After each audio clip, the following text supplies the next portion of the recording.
नमस्कार, आप देख रहे हैं हिमाचल टुडे और एक बार फिर हाजिर हैं इनसाइट्स विद विशाल सूद के साथ। Welcome sir. थैंक यू अमन।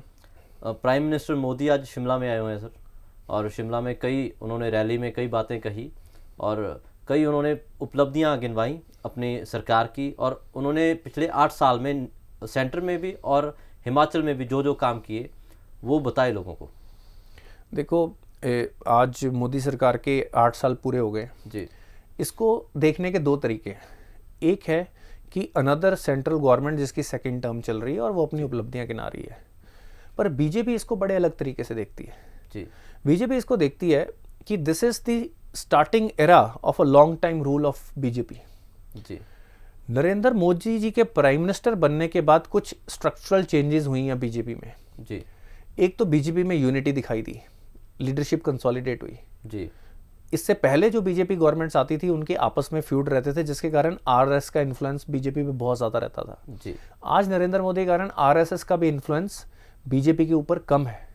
जी। वो अपनी एक इंडिपेंडेंट स्ट्रेटजी, स्टिल उनकी एक जो है आइडियोलॉजिकल भाईचारा है, राइट, उनके क्लोज, ऑफ कोर्स इसको कोई डिनाई नहीं करता, but at the same time आज बीजेपी एक एज अ पॉलिटिकल ऑर्गेनाइजेशन बहुत रोबस्ट और स्ट्रांग हो गई है। जी। वो इतने कॉन्फिडेंट हो गए हैं कि even at the tough times उन्होंने ऐसे डिसीजन लिए हैं जो स्ट्रक्चरली इंडिया को लॉन्ग टर्म में बेनिफिट दे सकते हैं। जी। उन्होंने टफ डिसीजन लिए हैं जिसके कारण ओपोजिशन ने बोला था कि अब उनको वोट नहीं मिलेगी। जैसे नोटबंदी उन्होंने की, जी। टैक्सेस, पेट्रोल प्राइसेस हाई रखे, जी। राइट, और इसके कारण वो स्ट्रक्चरली लोगों को बेसिकली जोड़े रख सके और टफ डिसीजन लोगों से सैक्रिफाइस एलिसिट कर पाए। उन्होंने लोगों को बोला कि भाई हम ये टैक्स ले रहे हैं but this is how nation will be build. चाहे वो आत्मनिर्भर भारत की फिर उन्होंने बात शुरू की हो। जी। और एक, हालांकि वो थोड़े से राइट विंग पॉलिटिकल पार्टी मानी जाती थी, पर उन्होंने सोशल वर्क पे बहुत फोकस किया। इस वक्त उनकी अलग अलग स्कीम्स के अंदर रफली 75% रूरल पॉपुलेशन और 50% अर्बन पॉपुलेशन, जिसको वो लाभार्थी बोलते हैं, जी, उनको बेनिफिट मिल रहे हैं अलग अलग स्कीम के अंदर। जी। इसके कारण उनका बेस बहुत ब्रॉड बेस्ड हो गया है। स्पेशली अगर मैं वुमेन की बात करूं, इस बार यूपी इलेक्शन में जो उन्होंने हिस्टोरिकली सेकंड मैंडेट जो जीता है, और बीजेपी एक कंसिस्टेंट इलेक्शन मशीन बन गई है। They are always in that election mode, but at the same time trying to make, चाहे हमारे इंफ्रास्ट्रक्चर हो, बॉर्डर इंफ्रास्ट्रक्चर हो, चाहे रिसर्च एंड डेवलपमेंट हो हमारे डिफेंस की, चाहे हमारी जियोपॉलिटिकल स्ट्रेटजीज हो, चाहे फॉरेन कंट्रीज का टाई अप हो, इन सब चीज़ों में नो डाउट मोदी गवर्नमेंट ने काफ़ी चीज़ें की हैं। जी। एट द सेम टाइम अब हिमाचल में भी इलेक्शन आ रहे हैं, इसीलिए हिमाचल को एज अ, और हिमाचल में आज इस पीएम की रैली आने के बाद एक मैसेज ये जाता है कि क्योंकि लोगों का ध्यान एक नेशनल व्यू की तरफ चला जाता है। जी। जो हिमाचल के कई छोटे मुद्दे भी होते हैं, जो चाहे लोकल लेवल के मुद्दे होते हैं, जनता का ध्यान उससे हट जाता है। जी। तो इस इलेक्शन के टाइम पे स्पेशली इस साल हिमाचल में इलेक्शन होने हैं, जब प्राइम मिनिस्टर नरेंद्र मोदी वहां पे रैली करते हैं और बीजेपी की जो अचीवमेंट्स वो गिनाते हैं पिछले 8 साल की, उससे हिमाचल बीजेपी को अगले इलेक्शन में बहुत फायदा होने वाला है। जी। वो पूरी की पूरी उनकी पार्टी और काडर को गैल्वनाइज कर देते हैं। सर, पीएम की इस रैली का हिमाचल के लोगों पे क्या प्रभाव पड़ेगा? देखो, एक चीज़ ये है कि एक तो ये चीज़ दिखाता है प्राइम मिनिस्टर का भरोसा सीएम जयराम ठाकुर के ऊपर, जी, कि वो उनकी लीडरशिप, जो स्टेट लीडरशिप है, जो उन्होंने वहाँ पे इनिशिएटिव्स लिए हैं, जो हिमाचल में प्रोग्रेस के लिए जो भी स्टेप्स लिए हैं, चाहे टूरिज्म से रिलेटेड हो, अनफॉर्चुनेटली पिछले कुछ टाइम से वहाँ पे कोरोना रहा, तो वो जो चीज़ें, इनिशिएटिव्स जो उन्होंने लिए हैं, ये एक भरोसा दिखाता है। पिछले कुछ टाइम से हर बड़े इवेंट पे जो भी नेशनल लेवल बीजेपी का हुआ है, उसमें जयराम ठाकुर जी की इन्वॉल्वमेंट रही है। जी। तो एक तो इससे जयराम ठाकुर और उनकी टीम को बहुत हौसला मिलेगा, जी, कि भाई पीएम और जो बीजेपी की लीडरशिप है, चाहे उनके प्रेसिडेंट नड्डा साहब, उनकी उनको फुल फ्लैज सपोर्ट है कि वो जो भी प्रोग्रेस के कार्य कर रहे हैं उसको आगे करते रहें। जी। इससे अब पीएम जहां पे भी जाते हैं वहां की जनता को गैल्वनाइज करते हैं, उनमें एक जोश डालते हैं। He is such A communicator, और एज अ नेशनल लीडर वो जब पूरी प्रोग्रेस दिखाएंगे हिमाचल के लिए भी जो प्रोजेक्ट्स आ रहे हैं, तो हमेशा वहां की जनता भी सोचेगी, क्योंकि अभी सेंट्रल पॉलिटिक्स में बीजेपी को हरा पाने के सारे एक्सपर्ट्स बोल चुके हैं, चांसेस बहुत कम लग रहे हैं। जी। तो जब स्टेट और सेंटर में सेम गवर्नमेंट्स होती हैं तो उस स्टेट को बेनिफिट मिलते ही हैं। बिल्कुल। और पीएम का उस स्टेट में आके अनाउंस करना इलेक्शन से पहले, मेरे को ये लगता है कि it will be a huge booster for the economy of Himachal Pradesh, for the job and employment opportunities of Himachal Pradesh. और वहाँ पे अगर आप एक sustainable world class tourism create करना चाहते हैं तो मेरे को लगता है आज की डेट में सेंटर की हेल्प के बिना वो हो नहीं सकता। हमारे जो भी एम्बेसीज हैं अक्रॉस द ग्लोब, हिमाचल को उन सब से टाई अप करके हिमाचल को एक स्पेशल वर्ल्ड क्लास स्विट्जरलैंड के लेवल का टूरिस्ट डेस्टिनेशन अगर बनाना है, इंफ्रास्ट्रक्चर की डेवलपमेंट हम देखते हैं जब हम ट्रैवल करते हैं जो हो रही है, तो मेरे को लगता है कि हम जितना रेवेन्यू स्विट्जरलैंड जनरेट कर रहा है उतना रेवेन्यू हिमाचल प्रदेश भी जनरेट कर सकता है। आज अगर मैं Switzerland close to $1 trillion economy है और यूपी ने भी रिजॉल्व लिया कि हमें $1 ट्रिलियन इकोनॉमी बनना है, तो हिमाचल क्यों नहीं बन सकता जी। तो ये सारी चीज़ें हिमाचल के लोगों को बहुत बड़ा बेनिफिट दे सकती हैं। सर यही कारण है कि हार्दिक पटेल जो कांग्रेस में चले गए थे और कांग्रेस में उन्होंने छोड़ दी थी कुछ दिन पहले और वो बीजेपी आना उनका तय हो गया। देखो ये सब नेता हैं। अब मैं बीजेपी की एक और बात आपको बताता हूँ। बीजेपी की बात कर रहे थे जी। बीजेपी ने एक चीज और की, जीतने के लिए नेता चाहे दूसरी पार्टी के हों, जिनके साथ उनका आइडियोलॉजी, अब हार्दिक पटेल की जो आइडियोलॉजी है वो बीजेपी से बिल्कुल मेल नहीं खाती जी। पर आज बीजेपी कहती है कि आप जुड़ो क्योंकि आपके साथ वोटर जुड़े हुए हैं, बट इस डिसिप्लिन के बीच में काम करना है जी। तो वो ये इंश्योर कर रहे हैं कि वो स्टेट आफ्टर स्टेट इलेक्शन जीते, चाहे बंदे की आइडियोलॉजी अलग है, पर जब तुम बीजेपी का पार्ट बनोगे तो बीजेपी के डिसिप्लिन के हिसाब से चलोगे जी। ये भी एक स्ट्रेंथ बीजेपी की रही है। अब हार्दिक पटेल ये कह रहे हैं मैंने 3 साल कांग्रेस में वेस्ट कर दिए जी।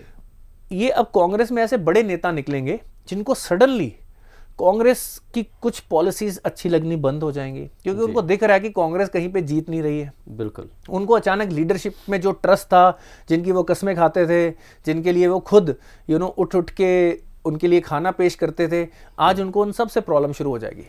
उनको राहुल गांधी जी के और सोनिया गांधी जी की लीडरशिप और नेतृत्व में अब डाउट आना शुरू हो जाएगा क्योंकि उनको कहीं और से एक ऑप्शन दिख रही है। बिल्कुल। तो ऐसे नेता आइडियोलॉजिकली तो किसी भी पार्टी में बहुत ज़्यादा कंट्रीब्यूट नहीं करते, बट अब दूसरी पार्टियों की भी मजबूरी होती है कि जिसका एक सर्टन वोट बेस होता है, आपको अगर इलेक्शन जीतने हैं तो इन लोगों की ज़रूरत पड़ती है। बिल्कुल। तो आज पॉलिटिक्स में एक डुअलिटी आ गई है कि इलेक्शन जीत के ही आप देश के लिए कुछ कर पाओगे, तो इसके कारण वो सब कुछ जस्टिफाइड करने की हर पार्टी कोशिश कर रही है, जो मेरे को लगता है कि आइडियली ठीक नहीं है। जी बिल्कुल। सर अब नेताओं की बात हुई है तो एक नेता हैं सत्येंद्र जैन जो दिल्ली के हेल्थ मिनिस्टर हैं। इससे पहले पंजाब के हेल्थ मिनिस्टर पर आरोप लगे और उनको गिरफ्तार कर लिया गया। अब सत्येंद्र जैन पे भी आरोप लगे, उनको भी गिरफ्तार किया गया। देखो सत्येंद्र जैन पे इंक्वायरी काफ़ी देर से चल रही थी जी। आम आदमी पार्टी की 2 सरकारें हैं, दोनों के हेल्थ मिनिस्टर अंदर हैं इस वक्त जी। ये एक बहुत ही अजीब सी बात लग रही है, पर जो पंजाब के उनके हेल्थ मिनिस्टर हैं उसको सीएम ने खुद उन पे केस FIR दर्ज करवा के अंदर करवाया और यहाँ पे इन्फोर्समेंट डायरेक्टरेट ने करवाया जी। और आम आदमी पार्टी इस वक्त ये कह रही है कि उन पे ज़बरदस्ती के इल्ज़ाम लगाए, गलत इल्ज़ाम लगाए जा रहे हैं और उनका इन चीज़ों से कुछ लेना देना नहीं है जी। तो अब 8 साल से अभी ये कुछ इंक्वायरीज और लेटेस्ट शुरू हुई हैं, पर पिछले 8 साल से ये चीज़ें चल रही हैं, उनके ऊपर इंक्वायरी चल रही है जी। कोइंसिडेंटली आम आदमी पार्टी जब पहली बार पावर में आई थी और जब मोदी जी पावर में आए थे वो सिमिलर टाइम पे आए थे जी। तो अब ये तो देखिए कहना initially everyone is innocent until proven guilty, but enforcement directorate का कहना है कि वो कुछ सवालों का जवाब जस्टिफाई नहीं कर पा रहे थे कि ये एसेट्स बेनामी कंपनियों के पास के थ्रू उनके पास कैसे आए, मनी ट्रांसफ़र कैसे हुई, इन सब चीज़ों का उनके ऊपर इल्ज़ाम है और I hope justice will prevail और जो भी बात हो जल्दी से जल्दी। अगेन जब नेताओं से रिलेटेड केस हो ना वो 6 महीने के अंदर सॉर्ट आउट करने चाहिए। 8-8 साल नेताओं को तो एक तरीके से वो कंफर्टेबल हो गए हैं कि भाई ठीक है हमारा लॉयर है, केस देखता रहेगा, केस जितने मर्जी करते रहो और हम अपनी मनमानी करते रहेंगे। मैं ये बिल्कुल नहीं बोल रहा कि वो गिल्टी है जी, पर अभी ए प्रायोरी अगर इन्फोर्समेंट डायरेक्टर केस बना है तो उसकी इंक्वायरी होनी चाहिए और सब चीज़ें साफ साफ बाहर आनी चाहिए और अगर वो गिल्टी है नहीं है 6 महीने के अंदर ये एस्टेब्लिश हो जाए ताकि नेता अपनी नेतागिरी ना करता रहे। और कोई इससे दूसरा फायदा नेताओं को भी है कि अगर वो बिल्कुल ईमानदार हैं तो उनको सज़ा भी नहीं होगी। तो ये एक रिफॉर्म ये भी चाहिए जुडिशरी में कि जैसे आपने NRA कोड बनाया ना जी, ऐसे पॉलिटिशियन कोड बनाओ जी, कि 6 महीने के अंदर पॉलिटिशियन के केस का निपटारा होगा, राइट, और दूध का दूध और पानी का पानी होगा। जी बिल्कुल सर। सर एक कश्मीर से खबर आई है, कश्मीरी एक हिंदू टीचर थी रजनी बाला, उनकी हत्या कर दी गई टेररिस्ट की तरफ से। देखो जो कश्मीर में जो लोग ये आतंकी हमले कर रहे हैं, जो वहाँ पे अनरेस्ट कर रहे हैं, उनका पर्पस देश को स्टेबलाइज करना है जी। राइट। वो आज धर्म के नाम पे कर रहे हैं, कल को अगर वो नहीं होगा तो वो अपने लोकल रेजिडेंट्स को भी मारेंगे, और ये भी हमने देखा है जी। पर इस बार जो धारा 370 हटने के बाद और हमारी आर्म्ड फोर्सेस का जो मनोबल बढ़ा हुआ है, अगर आप ट्वीट देखेंगे जो वहाँ के पुलिस हेड का जो ट्वीट आया इस केस के बारे में, उन्होंने क्लियर कट लिखा है कि हम जल्दी ही इसको न्यूट्रलाइज कर देंगे जी। इसका मतलब गवर्नमेंट और पुलिस फोर्सेस क्लियर है कि इस तरह के एलिमेंट्स बिल्कुल भी टॉलरेट नहीं किए जाएंगे जी। उनको जेल में बिठा के फ्री का खाना नहीं खिलाया जाएगा जी। और मेरे को ऐसा लगता है इसी तरह से आप इस तरह की इंसर्जेंसी को बेसिकली ख़त्म कर सकते हैं जी। तो ये बड़ा अनफॉर्चुनेट पार्ट है कि भाई, और मैं हमेशा कहता हूँ कि जब आप एक स्टेप लेते हैं, जब एक देश स्टेप लेता है अपने देश के दुश्मनों के खिलाफ, तो दुश्मनों का भी एक रिजॉल्व होता है जी। उनको लगता है कि ये स्टेप, आज पाकिस्तान भी बोल रहा 370 हटा दो, 370 वापस ले आओ जी। अब पाकिस्तान अगर कोई चीज़ बोल रहा है समझ लो वो आपके हित में। जी। धारा 370 जो एक ब्रिज था जोड़ने का, वो आपस में एक दीवार का काम करना शुरू कर दिया उसने पिछले कुछ दशकों से। जी। उससे क्या हुआ कि कुछ नेताओं को बहुत बेनिफिट होने शुरू हो गए, उनकी फैमिलीज को कुछ बेनिफिट होने शुरू हो गए। आज जब 370 हटा है जिसका बेनिफिट इंसर्जेंसी ले रही थी, अब उनको नुकसान हो रहा है। जी। वहाँ पे धीरे धीरे आएगी प्रोग्रेस, पर एक बार तो जो लोग इतनी देर से उस चीज़ का फ़ायदा उठा रहे थे, एक बार तो वो ये प्रेशर डालने की कोशिश करेंगे कि आपका ये स्टेप फेल हो जाए। वो आपकी विल पावर, इस वक्त ये हमारी नेशनल विल पावर चेक हो रही है जी। कि वो कब तक हम पे हमले करते रहेंगे। जी। तो at the end of the day मेरे को ये लगता है कि अगले कुछ टाइम में, ये लॉन्ग टर्म चीज़ें होती हैं, 1 से 2 सालों में आप देखेंगे कि कश्मीर के अंदर नॉर्मलसी आ जाएगी, वहाँ पे इन्वेस्टमेंट्स आनी ऑलरेडी सर्टन रीजन्स में शुरू हो गई हैं, और वहाँ पे law and order lot better हो जाएगा। बिल्कुल सर। सर, अब ताइवान की हम बात कर रहे थे कुछ दिन पहले ही, यूएस ने भी चाइना को कहा था, सीधा सीधा कहा था कि अगर आप ताइवान में इंटरफेयर करेंगे तो यूएस की तरफ से भी मिलिट्री रिस्पांस दिया जाएगा। पर चाइना ने ये किया कि 30 वार प्लेन वो उनके एयर स्पेस में घुस गए ताइवान में। आज ही का इंसिडेंट है। देखो, चाइना का कॉन्स्टिट्यूशन ये कहता है कि ताइवान उन्हीं की एक स्टेट है जी। और जब 1970 में अमेरिका को चाइना की ज़रूरत थी, उनके इंटरेस्ट मिल रहे थे, प्रेसिडेंट कार्टर थे तब जी, तो एक वन चाइना पॉलिसी के तहत जो कंट्री चाइना से डील करना चाहती थी वो अपने डिप्लोमेटिक टाइज ताइवान से नहीं रख सकती थी जी। बट ताइवान ने भी as a country they were also very resilient, resourceful. उन्होंने through cultural tries, through other things, उन्होंने अपने आप को एक अच्छी इकॉनमी अपनी क्रिएट की जी।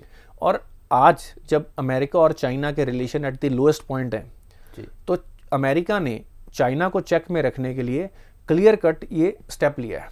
जी। अब चाइना पिछले 2-3 सालों से कॉन्टिन्यूसली ऐसी एयर रेड्स करता रहता है, of course they are not attack raids, sorties करता रहता है, वहाँ पे सॉटीज करता रहता है उनकी एयर स्पेस के अंदर भी।